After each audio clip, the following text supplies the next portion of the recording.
Hey guys, I want to welcome you to the weekly Wednesday for the Financial Freedom newsletter, where every week, every Wednesday, we delve into something inspirational, motivational, something excerpt taken from the Financial Freedom weekly newsletter. Wherever you are, if you're listening on Spotify, on iTunes, Google, be sure to click the like, subscribe, share, comment. And without ado, let's get into the show. Hey guys, welcome to this week's podcast episode for the Financial Freedom Podcast. I'm really excited about today's guest, Greg Moyer.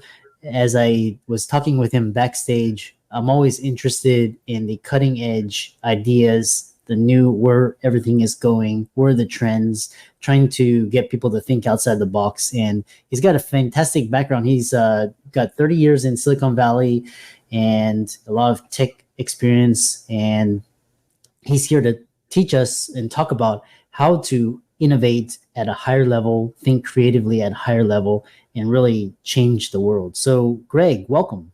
Thank you. Thank you, Chris. Very happy to be here. Yeah. Like I said, we connected through Podmatch, but tell people about your story, what you do, and we'll jump right into the discussion. Well, after spending about 30 years as a creative director and inventor and innovator, I'm actually kind of pivoting a little bit, and I'm taking on, in fact, I'm launching a new program to help people become insanely inventive. And it's really based on something that I discovered about 25 years ago. It all started on one of those nights that we've all had where we've maybe been in our office like at 11:30 at night, stuck. And I had a light bulb moment. I began asking I was actually working on a creative proposal for a client that was due the next morning. And, at the time, during that time in Silicon Valley, the business environment was smoking hot. It was like having your hair on fire. And I was the new creative guy in town. And so there was this expectation that, to always be creative on demand, right? And so I'm the creative guy who wasn't feeling very creative for a while, and burned out, wearing lots of hats. I had this new agency, and as you know, when you run a small business, you're everything, right? You're the accountant and hiring manager and project manager and every other thing. So I kid you not, it was about 11:30 at night. I'm really struggling with what to put on paper. I'm staring at this whiteboard. The stress was literally palpable. My wife's calling, "Are you coming home?" And in fact, I'd hardly really hadn't seen her much. And something occurred to me that I had been taught by a mentor about 10 years prior to that. And I'd never used it in a business setting, but it was a technique that originated by Jesuit monks in the early part of the Renaissance. And what the technique was, it was a very specific technique for activating and harnessing your imagination. And I had used it and then kind of forgot about it. And so I'm saying, well, I've got nothing to lose, right? Do everything I'm supposed to do that I could remember that my mentor had taught me about, and blah, blah, blah. And when you practice this technique and you go through all the steps, it's like unleashing a floodgate of thoughts and ideas.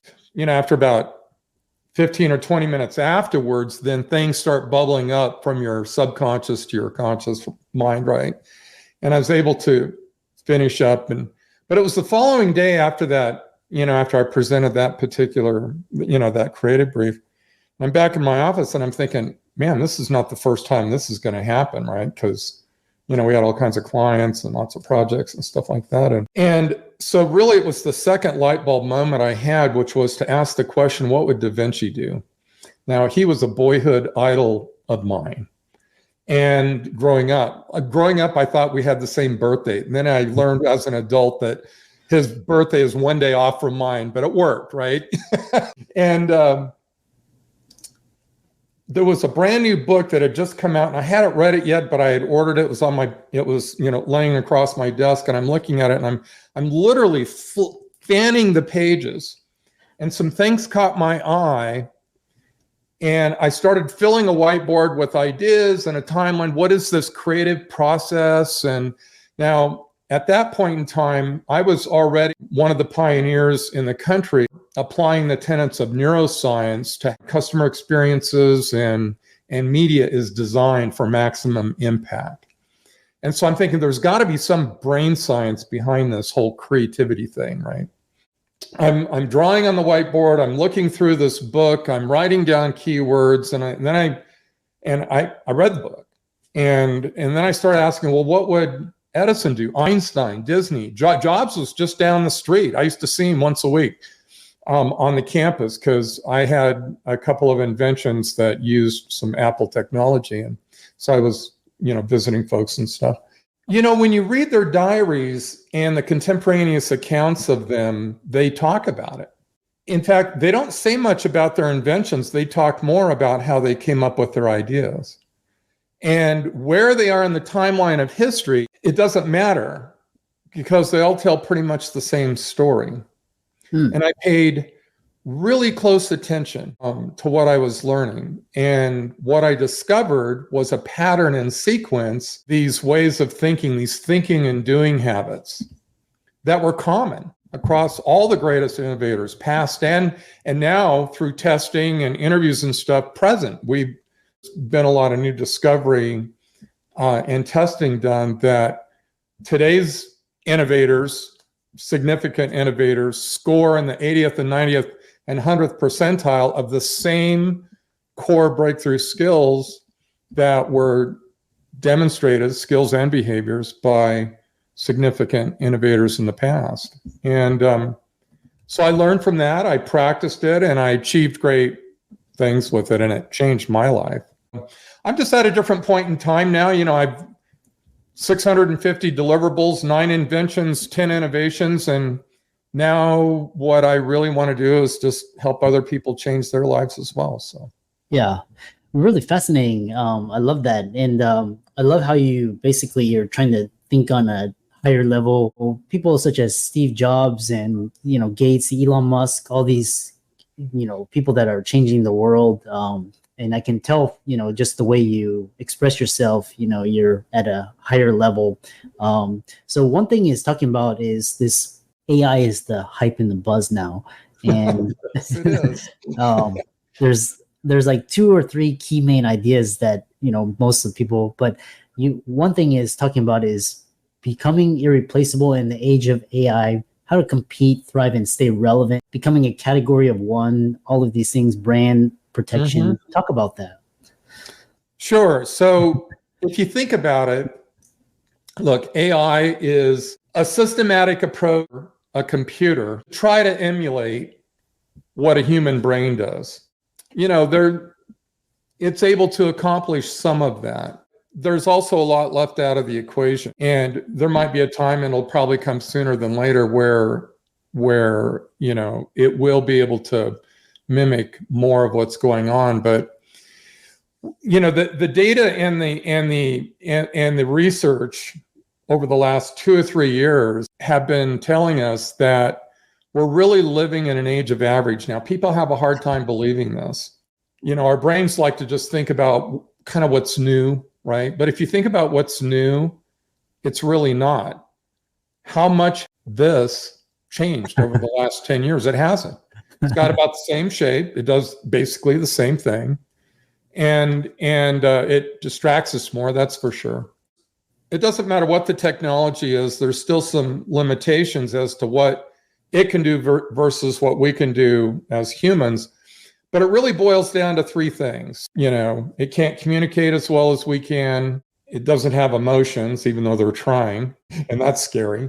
We thought that humans would make better leaders, but that threshold has just been crossed. There are AI bots providing leadership on a scale that's higher, that scores higher than a lot of human leaders.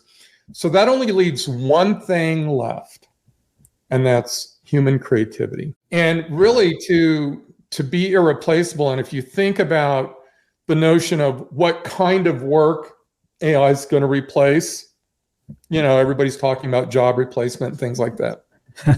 Look, robotics are already replacing jobs. AI is already replacing jobs.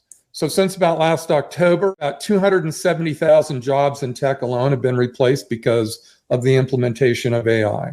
And that number's, it's just going to increase. Right now, Chat GPT, actually 3 point, can outcode 50% of the coders at Facebook. Oh, think about that. That's right? Huge savings. And now add to AI, add what we've already been doing with automation and robotics. And you have a recipe for mass replacement. And it will happen. Now, what's typically not going to happen is a boss coming up to John and saying, John, your job's toast. You're completely being replaced. What we're seeing is not our job in its entirety, but if you take 10 people in marketing, one person with an AI app can accomplish maybe percent of what those 10 people were doing. That means, and maybe not 100% of any one individual, but 40% of each or a variation thereof. That means probably 4 people are going to lose their job. And so when we talk about creativity, we really have to think about it in the terms of operating in a higher order of creativity than what most people normally think about. And there are kind of different levels, right? There's the creativity of, our kids drawing a picture and you put it on the refrigerator. There's the creativity of writing a poem, creating a PowerPoint deck for your team at your company or whatever. Most people don't actually operate beyond that level. Then there's the creativity, maybe inventing a new process, maybe invent a new method that changes an industry. And then it, goes up, in the invention of the satellite, right? I mean, it can go way up. That's why I'm banking on Elon. That's right. That's right. But where the real danger is in these lower levels. And there's this gap that's widening. You heard me say we're living in an age of average. And AI, if you think about what it's trained on everything it is allowed to have access to. And then its output is an amalgamation of that. Well, that means it's just creating a race to mediocrity. And there's this kind of widening gap between what science knows and what history has shown us versus what people do. And AI is prepared to fill that gap. But I think the real danger lies in, and one of the things that I've been doing work on recently is I've discovered really 7 concepts of surrendering your creativity to AI. And they range anywhere from loss of personal expression. If we outsource that, we risk losing our voice. So the more, dependence, that's number 2, right? So the more you use, any of the LLM apps for writing, I will guarantee you the worse writer you will become. And then there's the psychological effects of, just these echo chambers that are created by technology really also create a sense of isolation and anxiety and depression. Psychologists are now ringing the bell on this. Yeah. People are, there's now apps that you can, try to have a personal relationship with. It sounds funny, but it can lead to, really kind of dangerous psychological, effects. And and there's a few others. I actually think probably, besides the psychological effects and the reduced skill development. If you don't use your skills, guess what? They get rusty, right? Yep. And then of course there's ethical and legal. The AI companies are already getting sued. The lawsuits are stacking up so fast, because they're going out and learning on copywritten material and without permission and, so on and so forth. But I think societally, so individually, those things I think are concerning. Yeah. But I think societally, I think the biggest danger is homogeneity. Yeah, absolutely right. We're already seeing it. We're already seeing that when you have Midjourney or, take any of the generative image creating AI apps and have it design a house, they're all starting to look the same already. And because they're learning on what we've recently done, now even the people who invented all of this are now expressing their big concern because it's now learning on itself. And so that's like a self-perpetuating, situation. Now, what I'd like to do is just make a quick comment and kind of demark from what I just said to how AI is beginning to be used in medicine, because that's a different story. So AI in general and these, language learning model apps for writing and, whatever, right? Those are what I was just referring to. But you can also take these same models and have them only focus on a narrow aspect of data or information. And that's where they move from being, concerning to being, maybe having a really great outcome.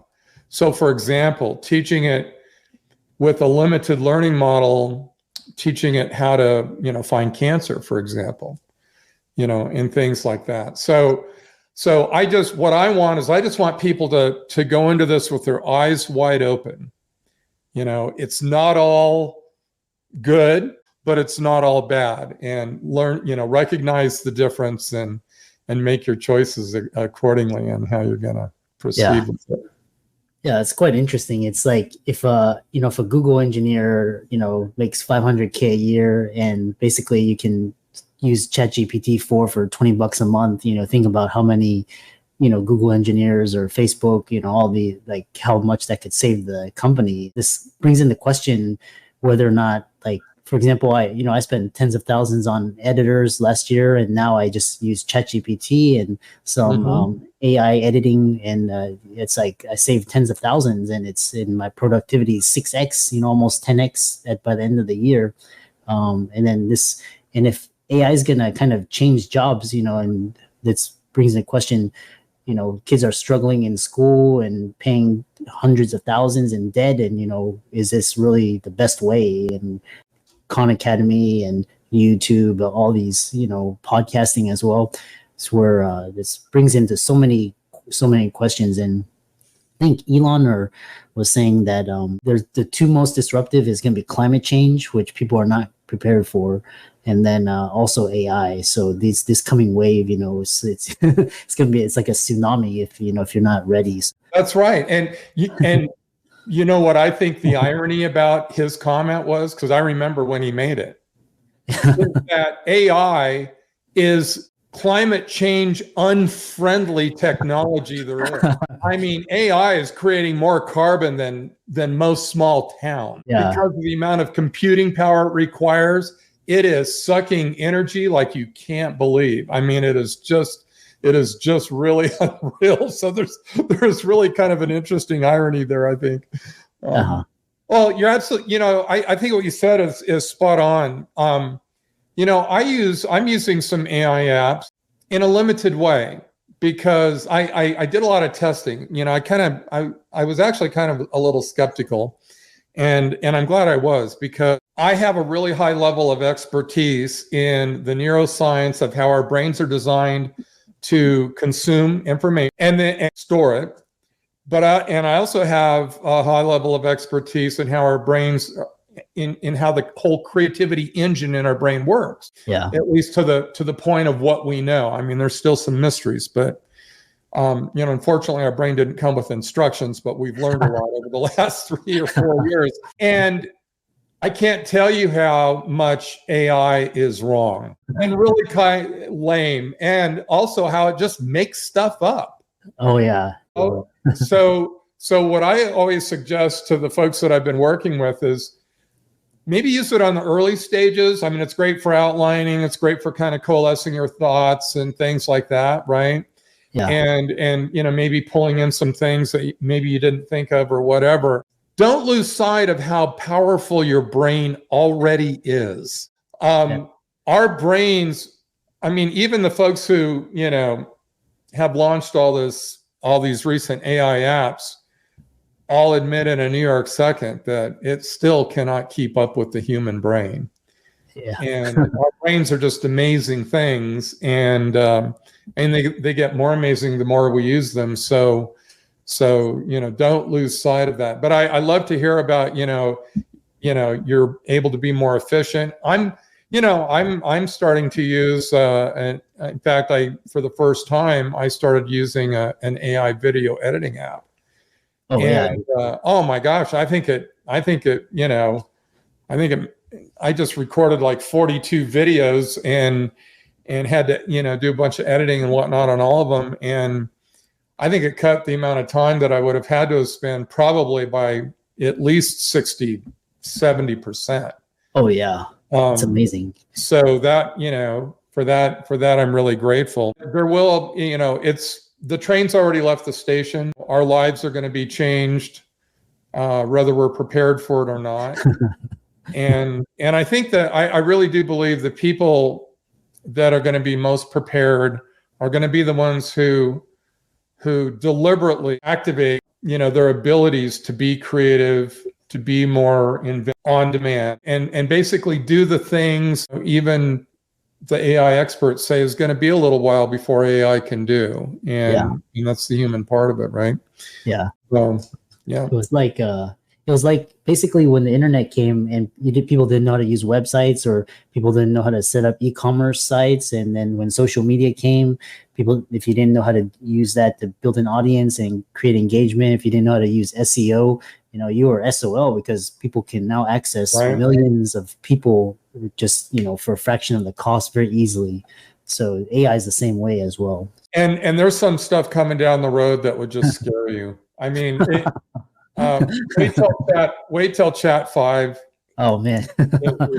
I mean, it's going to operate on a factor of probably more than 10x of Chat 4. Oh man, that's gonna be powerful but scary. but regardless, one of the conundrums that they're really facing is this whole notion of it training on its own output, because a lot of the AI output, all of us that are experimenting or using it right on a as part of the course of what we do, a lot of that output is getting put back out on the net, and that's how AI learns, is what's out in the wild, right? You have a closed model like what you might use for some kind of medical purpose, and it doesn't have to be medical. You can, like, I'm getting ready to move my learning series over to a platform that is gonna let me use an AI app to just learn my content. So it's not going to be like chat where you can just, where it's going to go out and universally respond to anything. It's going to learn, my content and whatever I ask it to learn, and which could be even all the things, like my posts and stuff like that. And it will allow my customers and, my clients to literally have a conversation with my content. How can people contact you, follow you, check out you're very knowledgeable, and obviously people want to, check out your work, reach out to you, and etc. Well, I would suggest, first of all, I'm very happy to connect with people through LinkedIn, so they can, look me up. And, if you want a couple of links, I can send those to you. You can, post those. I would love to offer a completely free resource. I actually pulled it out of my advanced mastery course. And I'm like offering it to friends and family. And anybody who's listening is now a friend. So, if they will go to become, it's actually, people are saying, Greg, this is like one of your best pieces. You're giving it away. I guarantee that you go, it's a 7-part series. You can read it or listen to it. And if you do the things that I, suggest, you'll get back 8 hours of your week on a weekly basis. Oh, definitely. And it's based on a superpower that I developed while I was in Silicon Valley. I had to be able to spend more time than the average person in deep work, right? In deep level work and in flow. I basically had to learn how to make myself distraction proof. And so I've taken all those different things that I've learned over the years and put it together in a 7-part series. So I'd be happy to share that as well. Oh, nice. And yeah, for all the listeners out there, let's thank Greg. He's on LinkedIn, and all of that resource that he was discussing will be in the show notes. And with that, thanks so much for coming on to the podcast. Well, thank you for having me. It's been great.